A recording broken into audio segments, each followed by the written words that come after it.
في طريقة بسيطة في المذاكرة لو طبقتها هتفرق كتير جدا في المذاكرة بتاعتك، وعلى الرغم من ان هي اسهل من طرق تانية زي الاكتيف ريكول والسبيس ريبيتيشن الا ان نتائجها كبيرة وللاسف مفيش ناس كتير بيتكلموا عنها. الطريقة دي مذكورة في كتب كتير زي ميك ات ستيك اللي اتكلمنا عنه قبل كده، وكتاب انكومن سنس تيتشنج، واللي اغلب معلومات الفيديو ده هتكون مبنية عليه. هنتكلم عن ايه هي الطريقة دي وايه اللي بيخليها فعالة جدا في المذاكرة وازاي تقدر ان انت تطبقها. الطريقة اللي هنتكلم عنها في الفيديو هي الانترليفنج او التداخل. بس قبل ما نتكلم عن معنى الانترليفنج وازاي ان انت تقدر تطبقه، محتاجين الاول ان احنا نتكلم عن ايه اللي بيخلي الطريقة دي تشتغل وايه اللي بيخليها من احسن الطرق في الحفظ والمذاكرة. شوف كده الفيديو ده.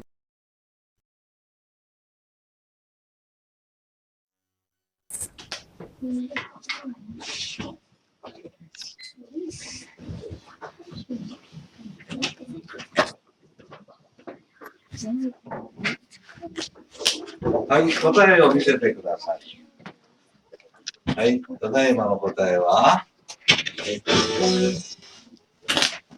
5430. الاطفال اللي في الفيديو دول كانوا بيجمعوا الارقام اللي بتتعرض على الشاشه بسرعه جدا. الارقام كانت بتتعرض على الشاشه بسرعه لدرجه ان انت اصلا ما بتلحقش تقراها، بس هم كانوا بيقدروا ان هم يجمعوا الارقام دي. طب ايه بقى اللي بيخليهم يقدروا يعملوا كده؟ الاطفال اللي في الفيديو دول مش بيفكروا اصلا في الحساب اللي هم بيحسبوه ده، هم بيعملوه بشكل غير واعي كانه انتويشن او حدس. زي مثلا لو قلت لك اقسم 10 على 2، مش هتفكر علشان تقول لي النتيجه، هتلاقي النتيجه بتطلع منك على طول كده. والسبب اللي بيخليك تقول الاجابه بسرعه من غير ما تفكر فيها هو نفسه السبب اللي بيخلي الاطفال دول قادرين ان هم يجمعوا الارقام دي بسرعه جدا. والسبب ده او الحاجه المسؤوله عن الموضوع ده كله هي البروسيدورال ميموري. البروسيدورال ميموري هي اللي بتخلي الاطفال دول قادرين ان هم يجمعوا الارقام دي من غير تفكير. ده هيودينا لاسئله ثانيه، ايه هي اصلا البروسيدورال ميموري وازاي بتشتغل وازاي المعلومات بتدخل البروسيدورال ميموري بحيث ان بعد كده لما بتفتكرها بمنتهى السرعه وبمنتهى السهوله. وهل اصلا ممكن ان انت تمسك شويه معلومات وتدخلها البروسيدورال ميموري بحيث ان انت تفتكرها بعد كده بنفس السرعه وبنفس السهوله؟ في الاول هنقول على مثال علشان نفهم يعني ايه اصلا البروسيدورال ميموري. تعال نتخيل ان انت كنت ساكن في بيت وبتروح للشغل كل يوم من البيت ده، بس في يوم من الايام نقلت البيت جديد ومحتاج ان انت تروح للشغل ده من البيت الجديد. فاول كام يوم او كام اسبوع هتلاقي ان الموضوع صعب شويه ومحتاج ان انت تبذل فيه مجهود وتفكر فيه علشان تروح من البيت للشغل.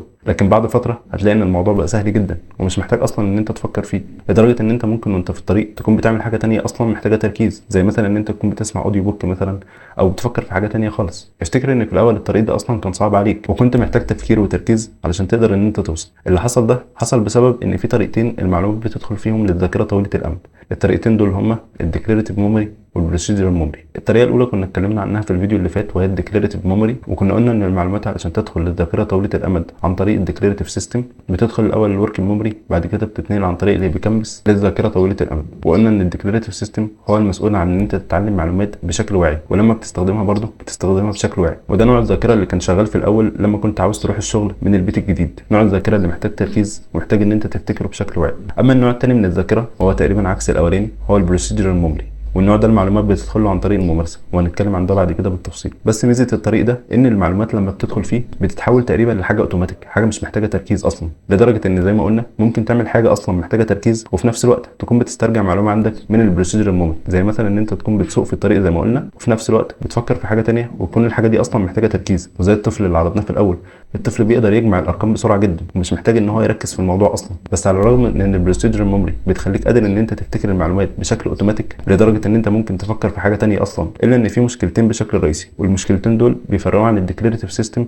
وبيخليك محتاج ان انت تستخدم النظامين مع بعض. المشكله الاولى، تخيل ان انت لسه متعلم معادله معينه في الرياضيات، علشان تتعلم المعادله دي وتحفظها الموضوع مش هيكون صعب قوي والموضوع مش هياخد منك وقت كبير، بس لما تيجي تستخدمها في الاول هتلاقي ان الموضوع صعب شويه في ان انت تفتكرها وتفتكر ازاي ان انت المفروض تطبقها. على عكس مثلا لو قلت لك اقسم 10 على 5 هتقول الناتج بسرعه جدا ومن غير تفكير. بس افتكر حاجه مهمه، انت علشان تقول الاجابه دي بسرعه ومن غير تفكير فانت قبل كده قسمت الرقمين دول على بعض كتير جدا لدرجه ان الموضوع مبقاش محتاج منك تفكير بعد كده. ودي المشكله الاولى في البروسيدورال ميموري، اول حاجه اللي بتفرقها عن الديكلاريتيف سيستم، ان الديكلاريتيف سيستم بتقدر ان انت تتعلم بيه اسرع بكتير من البروسيدورال ميموري، بس في نفس الوقت بتفتكر المعلومه ابطا. يعني زي ما قلنا في المثال، انت اتعلمت المعادله بسرعه بس علشان تطبقها الموضوع كان بياخد منك مجهود شويه. اما بقى الرقمين اللي انت قسمتهم على بعض وعرفت الناتج بتاعهم بسرعه خدت فتره طويله جدا علشان يدخلوا البروسيدورال ميموري، بس لما جيت تفتكرهم افتكرتهم بسرعه جدا ومن غير اي تفكير. فالنظامين عكس بعض في الموضوع ده، الديكلاريتيف ميموري بتاخد المعلومات بسرعه بس بتسترجعها ابطا شويه، اما البروسيدورال ميموري بتاخد المعلومات ابطا بكتير بس بتقدر ان انت تسترجعها من غير اي مجهود. المشكله الثانيه في البروسيدورال ميموري، تخيل ان انت اتعلمت ان انت تكتب على الكيبورد بسرعه جدا بس رحت شايل الكيبورد اللي قدامك واديتك كيبورد تاني ترتيب الحروف فيه مختلف،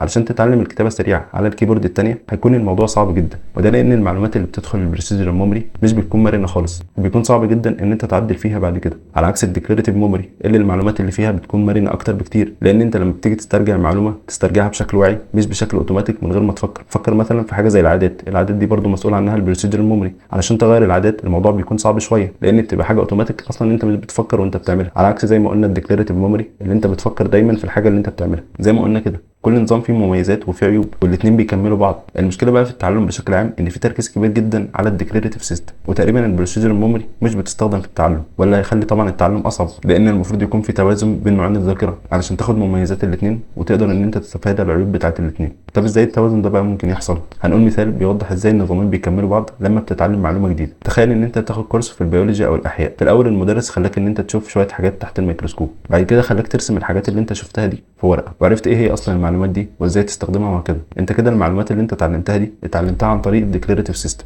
لما بقى تتدرب على المعلومه دي عدد مرات كتير هيكون بعد كده الموضوع بالنسبه لك سهل، وممكن اصلا ان هو ما يحتاجش تفكير بعد كده اصلا، وده هيكون معناه ان المعلومات دي دخلت البروسيدرال ميموري. لو بقى المدرس ضاف معلومات جديده على المعلومات اللي انت خدتها قبل كده، فانت كده هترجع تاني للديكلاريتيف سيستم علشان تتعلم المعلومات دي، وبعد كده هتتدرب عليها علشان تدخل البروسيدرال ميموري وهكذا. فكده حصل تكامل بين النظامين، والمعلومات اللي انت اتعلمتها واتدربت عليها مش بتتنقل من الديكلاريتيف سيستم للبروسيدرال ميموري، هي بتكون موجوده في النظامين زي ما قلنا علشان تاخد مميزات كل نظام، فتقدر تستفاد من المرونه اللي موجوده في الديكلاريتيف سيستم، وفي نفس الوقت تقدر تستفاد من سهوله الاسترجاع اللي موجوده في البروسيدرال ميموري.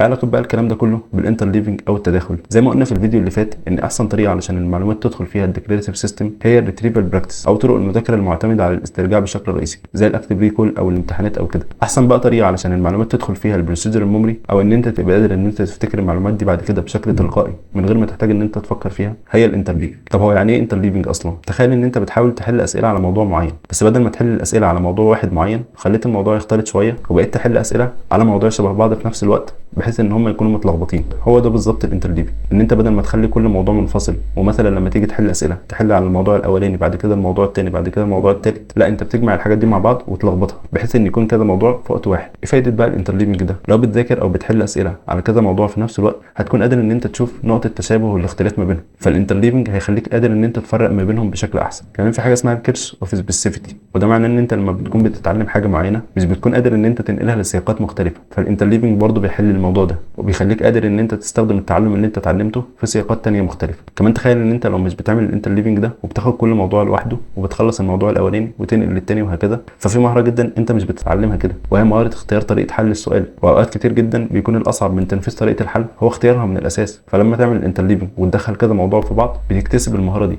بس لازم قبل ما تعمل الانترليفنج ده وتلخبط كذا موضوع في بعض ان يكون بعد فتره من البلوكت براكتس، او ان انت تكون متدرب على الموضوع دي بشكل منفصل بحيث ان انت تكون الاول عارف الاساسيات بتاعتها بعد كده تنقل الانترليفنج. في الفيديو ده قلنا ان احسن طريقه تدخل بيها المعلومات للبروسيدرال ميموري هي الانترليفنج، وقلنا برضو ان احسن طريقه تدخل بيها المعلومات للديكلاريتيف سيستم هي الريتريفال براكتس. فلو عايز تعرف اكتر عن الريتريفال براكتس شوف الفيديو ده.